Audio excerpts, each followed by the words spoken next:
तो जैसे कि लास्ट एपिसोड में हमने देखा था, जो शो हयान होता है वो वहाँ पर आ जाता है और वो वहाँ पर आने के बाद उस पर्सन से बोलता है कि क्या तुम्हें पता भी है कि तुम इस टाइम पर हमारी टेरिटरी के अंदर खड़े हुए हो और यहाँ पर तुमने जितनी भी तबाही मचाई है इस सभी का तुम्हें जवाब देना होगा। और अब शो हयान को वहाँ पर देखकर जो हान फैमिली का लीडर होता है वो चिल्लाते हुए शो हयान से बोलता है कि बादशाह तुम फाइनली यहाँ पर वापस आ गए, मैं अब तुम्हें नहीं छोड़ूंगा, तुमने मेरे बेटों के साथ में जो कुछ भी किया है मैं उसका बदला लेकर रहूँगा। जो सुनकर अब जो शो हयान होता है वो अंगड़ाई तोड़ते हुए उन दोनों से बोलता है कि अच्छा तो तुम अपने उस बेटे की बात कर रहे हो जिसे कि मैंने क्रिपल कर दिया था, लेकिन तुम्हें इच्छा शायद नहीं बोलना चाहिए कि ये मेरी शो फैमिली की टेरिटरी है, तो तुम्हारे लिए सही यही रहेगा कि तुम चुपचाप यहाँ से निकल जाओ। और शो हयान की अब इस बात को सुनकर जो ग्रेट एल्डर होता है वो शो हयान से बोलता है कि पैराट्री ये जो मास्क मैन है ये बहुत ज़्यादा पावरफुल है, इसको आपको अंडरस्टिमेट नहीं करना चाहिए क्योंकि इसने एक ही अटैक में जो यहाँ पर फॉर्मेशन लगी हुई थी उसको भी तोड़ दिया था। और ग्रेट एल्डर के इतना बोलते के साथ ही अब जो मास्क मैन होता है वो अपने ओरा को रिलीज करते हुए शो हयान से बोलता है कि क्या तुम ही शो हयान हो। और उसके इतना बोलते हम देखते हैं कि उसकी जो एनर्जी होती है वो वहाँ पर जाकर लगती है जहाँ पर कि शो हयान बैठा होता है, लेकिन जो शो हयान होता है वो उससे बच जाता है। जो देखकर जो शो हयान होता है वो अब हान फैमिली के मास्टर से बोलता है कि मैंने कभी भी नहीं सोचा था कि तुम यहाँ पर मुझसे बदला लेने के लिए सोल रियलम के कल्टीवेटर को लेकर आओगे। और इतना बोलकर जो शो हयान होता है वो अपने मन में सोचता है कि चलो ये काफ़ी अच्छी अपॉर्चुनिटी है जिससे कि मैं पता लगा सकता हूँ कि उस हॉर्स ने जो मुझे तिलिस्मान दिए है उनकी पावर कितनी ज़्यादा है। और अब शो हयान को हवा में उड़ता हुआ देखकर जो वो हान फैमिली का एल्डर होता है वो काफ़ी ज़्यादा शौक हो जाता है और वो शौक होते हुए बोलता है कि क्या इसके पास वोइड में खड़ा होने की भी कोई टेक्निक है। जो सुनकर अब जो वो मास्क मैन होता है वो भी काफ़ी ज़्यादा शौक हो जाता है और वो शौक होते हुए बोलता है कि आखिर ये कैसे वर्ल्ड के ऊपर चलने की टेक्निक को यूज कर सकता है, अब तुम मुझे ये मत कहना कि ये भी सोल रियलम पर है। जो सुनकर हान फैमिली का लीडर भी काफ़ी ज़्यादा शौक हो जाता है और वो शौक होते हुए अपने मन में सोचता है कि नहीं ऐसा नहीं हो सकता, आखिर ये 10 दिन के अंदर ही सोल रियलम में कैसे जा सकता है। और उन्हें इस तरह से सोचता हुआ देखा जो शो हयान होता है वो अपनी ओरा को निकालते हुए उन दोनों से बोलता है कि अब इस तरह से सोचकर कोई भी फ़ायदा नहीं है, अगर तुम्हें सोचना ही था तो यहाँ पर आने से पहले सोचना चाहिए था क्योंकि अब तो मैं तुम लोगों को यहाँ से इतनी आसानी से नहीं जाने देने वाला। जो सुनकर वो जो मास्क मैन होता है वो शो हयान की तरफ अटैक करते हुए उसे बोलता है कि लिटिल ब्रैड क्या तुम्हें लगता है कि अगर तुम सोल रियलम पर चले गए हो तो मैं तुमसे यहाँ पर डरूंगा, लगता है कि तुम्हें अपनी पावर दिखानी होगी। और इतना बोलकर अब वो जो बंदा होता है वो शो हयान की तरफ अटैक करने के लिए जा ही रहा होता है, लेकिन तभी जो शो हयान होता है वो अपने एक अटैक को रेडी करने लगता है। जो देखकर अब जो हान फैमिली का लीडर होता है वो थोड़ा घबराते हुए उस मास्क मैन से बोलता है कि सर केयरफुल रहना क्योंकि जो इसकी ये टेक्निक है वो ये काफ़ी खतरनाक है, इसने इसी टेक्निक की मदद से मेरे बेटे को भी क्रिपल किया था। और उसके इतना बोलते के साथ ही हम देखते हैं कि जो शो हयान का अटैक होता है वो सीधे आकर उन दोनों के बीच में लगता है जिससे कि वे दोनों बहुत ही बाल बाल बच पाते हैं।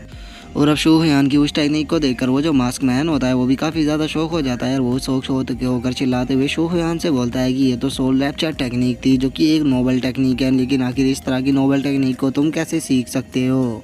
जो सुनकर जो शो हयान होता है वो मुस्कुराते हुए बोलता है कि वैसे तो मैंने इस टेक्निक को कोई भी नाम नहीं दिया था, लेकिन सोल रैप्चर टेक्निक का अच्छा नाम है, तो चलो मैं इसे आज से सोल रैप्चर टेक्निक ही बोलूँगा। तो चलो अब मेरी सोल रैप्चर टेक्निक को जानने के लिए तैयार हो जाओ। और इतना बोलकर जो शो हयान होता है वो काफ़ी सारे अटैकों को उसकी तरफ कर देता है, जिससे बचने के लिए अब हम देखते हैं कि वो जो पर्सन होता है वो अपने चारों तरफ एक फॉर्मेशन को बनाने लगता है। और उसके ऐसा करते के साथ ही हम देखते हैं कि उसके पीछे एक काफ़ी पावरफुल शैडो आ जाती है जिसका जो शो हयान का अटैक होता है वो उसे नहीं लग पाता। और अब शो हयान के अटैक को ख़त्म कर देने के बाद वो जो मास्क मैन होता है वो हंसते हुए शो हयान से बोलता है कि बच्चे तुम काफ़ी ज़्यादा एरोगेंट हो, तुम्हें क्या लगता है कि अगर तुम्हें थोड़ी बहुत टेक्निक आती है तो तुम मुझे यहाँ पर हरा सकते हो।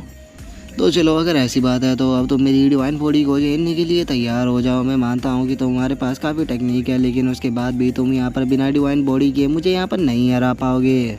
जो सुनकर जो शो हयान होता है वो एक तिलिस्मान को निकालते हुए बोलता है कि अच्छा तो क्या तुम इस तरह की डिवाइन बॉडी की बात कर रहे हो। और शो हयान के इतना बोलते के साथ ही हम देखते हैं कि शो हयान के पीछे भी एक काफ़ी बड़ी शैडो आ चुकी होती है, जिसके बाद अब जो शो हयान होता है वो उस शैडो की तरफ देखते हुए अपने मन में सोचता है कि मानना पड़ेगा कि वो जो हॉर्स था उसने सच में मुझे जो तिलिस्मान दिए है वे काफ़ी पावरफुल है क्योंकि ये मेरे काफ़ी काम आ रहे हैं। और शो हयान के इतना सोचते के साथ ही अब जो हान फैमिली का लीडर होता है वो उस पर्सन से बोलता है कि आप इसे यहाँ पर अंडर एस्टिमेट मत करो, ये काफ़ी ज़्यादा मिस्टीरियस है, तो इसीलिए प्लीज़ इसके ऊपर अटैक कर इसे यहाँ पर ख़त्म कर दो। और उसके इतना बोलते के साथ ही अब जो शो हयान होता है वो उस मास्क मैन से बोलता है कि मैंने अभी तक अपनी इस पावर का किसी के भी ऊपर यूज नहीं किया, तो तुम वो पहले पर्सन हो, तो चलो अब तैयार हो जाओ मेरी इस पावर के टेस्ट को झेलने के लिए। जो सुनकर अब जो मास्क मैन होता है वो अपने हाथों को फोल्ड करते हुए सूहयान से बोलता है कि ठीक है, अगर ऐसी बात है तो चलो फिर मेरे ऊपर अटैक करो, क्योंकि मैं भी देखना चाहता हूँ कि आखिर ये तुम्हारी डिवाइन बॉडी कितनी पावरफुल है। और उसके इतना बोलते के साथ ही अब जो सूहयान होता है वो सीधे उसके ऊपर काफी पावरफुल अटैक को कर देता है, जो कि सीधे आकर उससे टकराता है। और उसे देखकर अब हम देखते हैं कि उसकी हालत भी बहुत ही ज्यादा खराब हो जाती है। जिसके बाद अब हम देखते हैं कि जो सूहयान का अटैक होता है उससे वहाँ पर काफ़ी बड़ा गड्ढा हो चुका होता है। जिसे देखकर जो सूहयान होता है वो हंसते हुए बोलता है कि सच में तुम्हारी हिम्मत कैसे हो गई मेरे सामने इस तरह से एरोगेंट बनने की।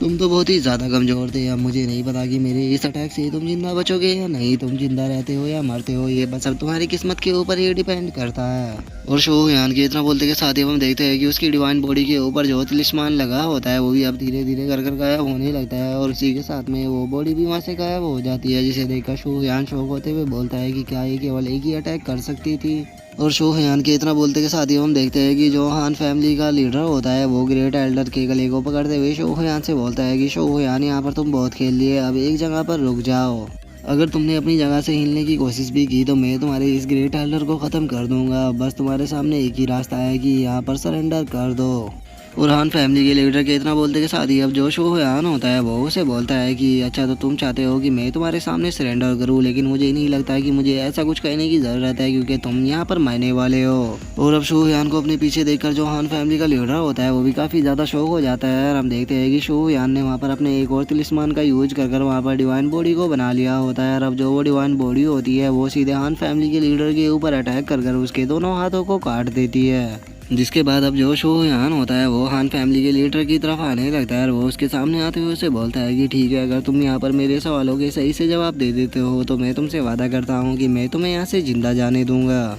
लेकिन अगर तुमने यहाँ पर झूठ बोला तो मेरे हाथों से मारे जाओगे। तो इसीलिए अब मुझे सच सच बताओ कि आखिर जो ये सोल रियलम का कल्टीवेटर था ये यहाँ पर मेरे लिए क्यों आया था, क्योंकि इतना तो मैं श्योर हूँ कि जो तुम्हारी हान फैमिली है वो इतनी भी ज़्यादा फेमस नहीं है कि तुम्हारी रिक्वेस्ट के ऊपर यहाँ पर कोई सोल रियलम का कल्टीवेटर तुम्हारी मदद करने के लिए आ जाए।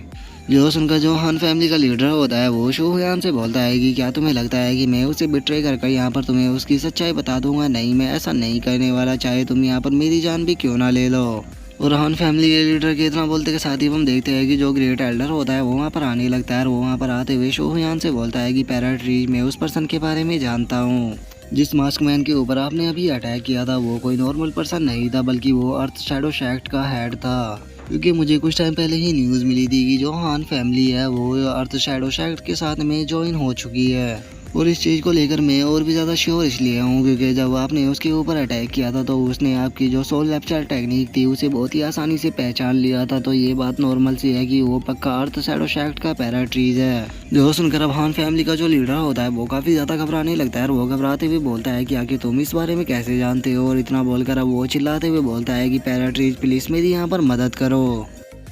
और उसके इतना बोलते के साथ ही जो हमारा आज का एपिसोड है वो यहीं पे कंप्लीट हो जाता है। तो नेक्स्ट एपिसोड में देखिए कि आगे क्या होता है। अगर आप लोगों को वीडियो अच्छी लगी हो तो लाइक करना, चैनल को सब्सक्राइब करना। मैं मिलता हूँ नेक्स्ट एपिसोड में, तब तक के लिए बाय बाय गाइस।